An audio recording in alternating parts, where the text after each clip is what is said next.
Happy New Year. All right, here we go. January 1st, 2017. Somebody mentioned it's the fire rooster. So we're going from fire monkey to fire rooster. So get your gear on. Make sure you got a good helmet. So I'll let you look that up. There's some interesting qualities to the fire rooster, but it's not my area of expertise, so I'm not going to start that conversation. Look it up, though. So I don't have an overarching topic. It's probably a combination of a few things. There's two emails or two notes from two students that I'm going to base today's chat on. So I'm just going to read a little bit of the first one here. Let's see. Me and computers, as you guys know. So this lovely person said, you said, this is this person's email. You said last week that when you feel like the pit of your being that nothing should be different, actually what I said is when you land on the mesa, when you land and you have that expansive feeling. When you land there, that everything is perfect and you wouldn't change a hair of it. You are in forgiveness. So my question is about this kind of acceptance you mentioned versus striving. This person continues, I'm so tired of the long journey of striving. Seeing the change that needs to occur, reaching for it, failing, never, ever getting there. But full acceptance seems like such a complacent cop-out. This is numero uno, misunderstanding, which I'm so happy she wrote this. When I sit in acceptance towards myself and others, it feels great but doesn't resolve or evolve anything. Kind of feels like levitation. Like why even be here if you're just going to rise above it all and not really even bother trying to engage or evolve. So there's a big misunderstanding here. And she articulates it beautifully. That's just brilliant. Then there's the paradox of acceptance of myself versus others. If I'm striving, I'm more inclined to expect others to strive. I want us all to strive for better. It seems kind of unfair, ding, to expect myself to strive but be in full acceptance of others non-striving. But maybe that's the sweet spot. And then she sent regards. Yes. So let me read this other one. I'm loving that people are writing me these questions. It's just beautiful. Keep them coming. And here's this other person's reply from 12:18 Sunday Salutations, where I spoke of original sin and the master wound. And this person says, I have a question based on the final few words of your talk today. What do you do when you have no issue finding the heart of someone, but you have an issue finding the asshole? I always see and believe the best of folks, and then their asshole shits all over me. And even then I have a hard time really releasing them because I want to badly believe all is good I see. So there's both these folks are basically saying very similar things. And really, as I was pondering today, really what it comes down to is, and it's totally legit, really understanding what this spiritual practice is. And both of these people, lovely people, are revealing where they don't really fully understand. And that's fine. That's why I'm here,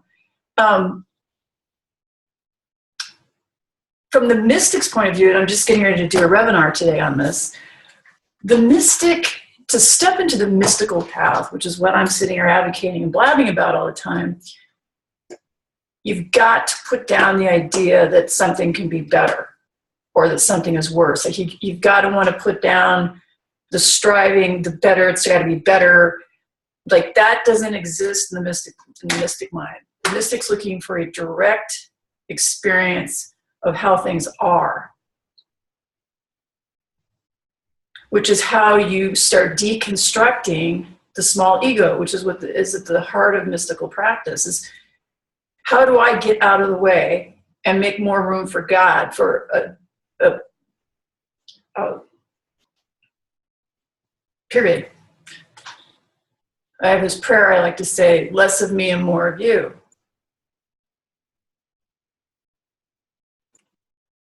What I would say to this person that I just read from, where she's saying she sees the lovely parts but has a hard time seeing the asshole, I would humbly say that's directly connected to your master wound, where you actually purposely put yourself in situations to then be shit upon, because that's familiar.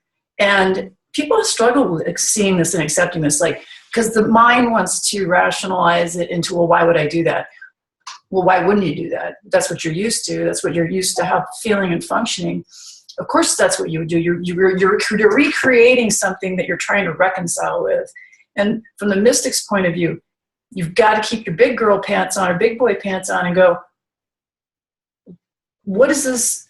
How and what is this showing me, not just of myself and the world, but where I am striving? Wherever you're striving, there's certain kinds of striving. You can see this is a big topic. There's discipline and struggle, right? Which is no escaping. That's part of this path. And from the mystic's point of view, and I'm going to read from Brother Lawrence in a minute, you're ecstatic about the struggle, right? And they're using struggle in that way, not from our Buddhist point of view, where, pain is a certainty, suffering is an option. The Christian mystic is using suffering or struggling as a form of practice, not in the sort of ego grandiose feeding way. I'm struggling. So you've got to want to step into how things are here and not think that there's a problem.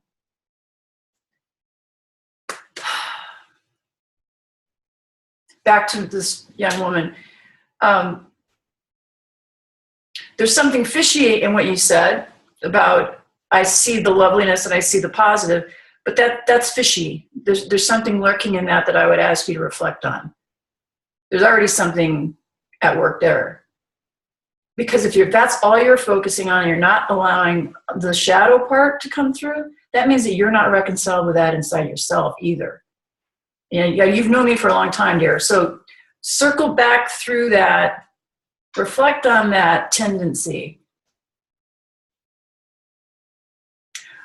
This other person who was asking about expectations of, self-acceptance and then accepting others. What's the point of being here if you're not striving and evolving? And then you came to that sweet spot place where you're like, well, it's about me accepting myself and letting other people do what they do. Right. You stop trying to make it even, Steven. The whole idea of fair also doesn't exist in the mystics world. You get it? You're getting all the link? Fair, right or wrong, up and down, all that stuff, it moves out. Now, that may not make sense completely, but there's enough written about it, especially in the mystical poetry, that you can now start studying it. And, Hafiz and Rumi speak deeply to this, dealing with the paradox, getting past the, right and wrong hoo-ha. I'll read you a little bit of this. This is one of my favorites. This is from the 1600s. Brother Lawrence, and again, I just did a webinar on this yesterday on prayer. You can get it at Vimeo if you want it. I think you guys know that. Or you can just watch Sunday Salutations, whatever works for you. Trying to make myself as accessible as possible in different ways. So Brother Lawrence was a Carmelite monk, part of the Carmelite, which is like St. Teresa, St. John of the Cross. And he lived in France in the 1600s. And he was a cook, which is considered like one of the highest positions in a monastery or convent. So it's an amazing role to have that. So he was in constant prayer. His whole thing was the constant practice of the presence of God.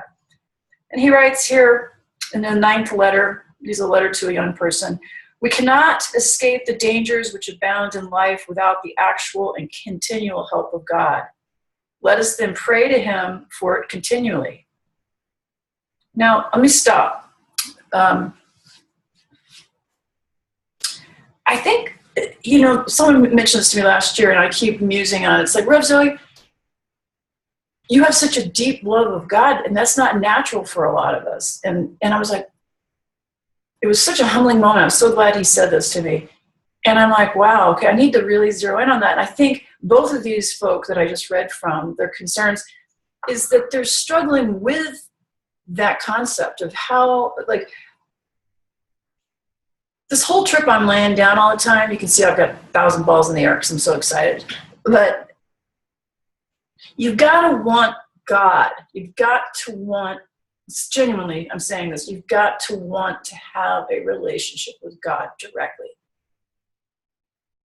And all of these classes and all these things I'm talking about, the underlying thing, that's why I paused, is to help you, for those who are interested, I'm not trying to push this on anybody who's not, to help you cultivate the understanding of what that means to have a relationship with God and how to then to actually do it.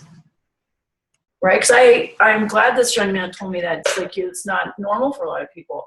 I feel amazingly graced and blessed that since the age of 3 or even younger, God was ever present. Ergo, why I do the work I do. Like, but when he said that to me last year, I'm like, I really need to keep bringing that up in a very direct manner. That's why I paused. So let me pick back up. So this is to give you an idea of where I am always speaking from and working from. I'm going to start over. We cannot escape the dangers which abound in life without the actual and continual help of God. Let us then pray to him for it continually. How can we pray to him without being with him? How can we be with him but in thinking of him often? And how can we often think of him but by a holy habit which we should form of it? You will tell me that I am always saying the same thing. It is true, for this is the best and easiest method I know. And as I use no other, I advise all the world to do it. We must know before we can love. In order to know God, we must often think of him. And when we come to love him, we should also think of him often, for our heart will be with our treasure. This is an argument which well deserves your consideration. I am yours, Brother Lawrence. Okay, take in what you could take into that.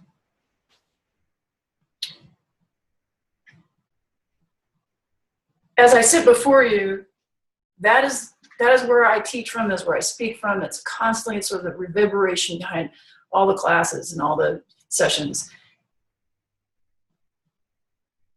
And I mentioned this yesterday in the Reverend on prayer, like at some point you gotta let go of the politically correct language trip too, right? So any of that flipped your lid, about him or pray or hold, let it go. He's just like, don't get strung out on that. That's a block. That's a block, okay? Be willing to put down the things that are blocking this process.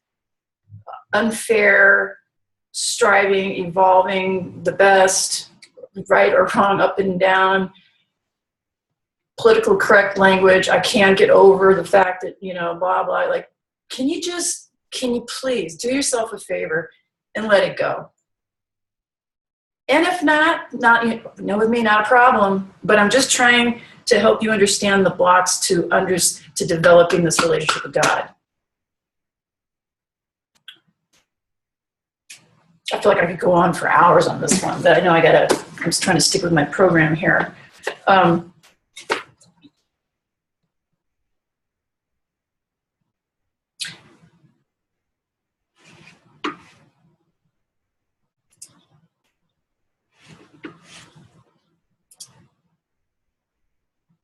Let's just pause for a second. I didn't start with a prayer. Oh my God, I just jumped in. I was so excited. Oh my God. Salutations and blessings to all those suffering at any level of existence. May they be soothed and held in your love in any way, shape, or form that is appropriate. Salutations and blessings to all those beings we have hurt by thought, word, or deed, knowingly or unknowingly. May their energy return to them and ours to us, and may we grow in humility, courage, and love. Salutations and blessings to all those beings who've showered their patience and love on us. May it come back to them 10 billion-fold.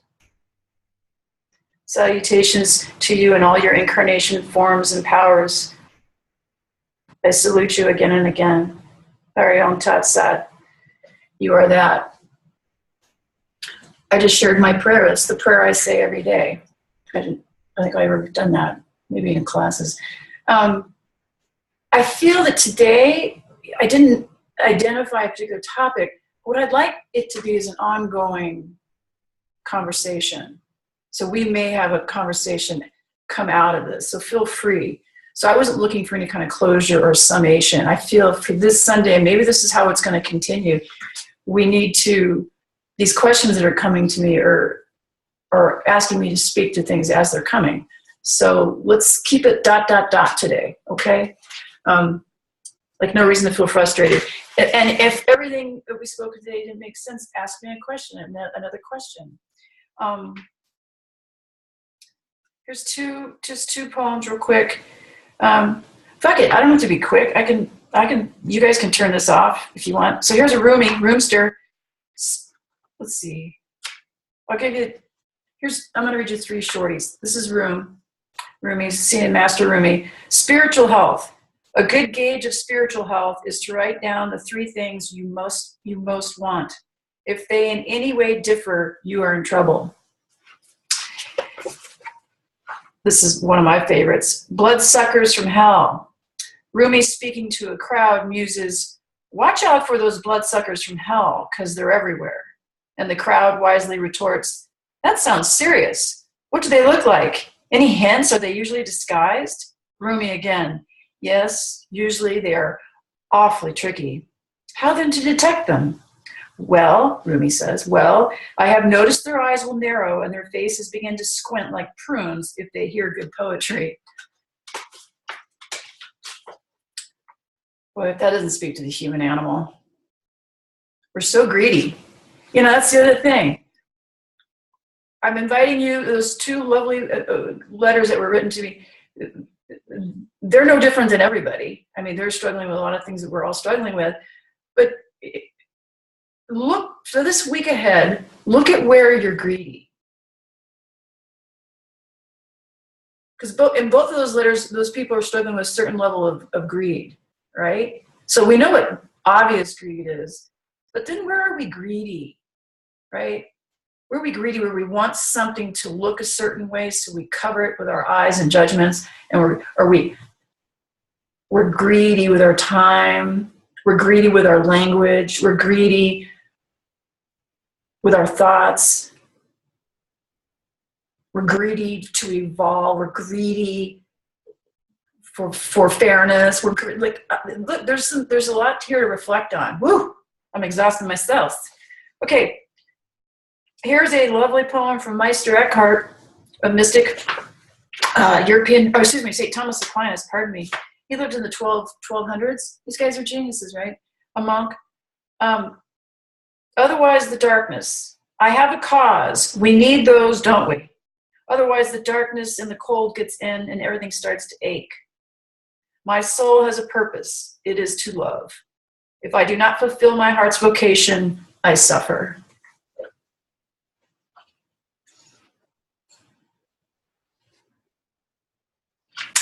Here's Hafiz, we'll end with Master Hafiz. Wondrous, oh wondrous creatures, by what strange miracle do you so often not smile? All right, I hope you got you all worked up. God be with you, and take it easy. Okay.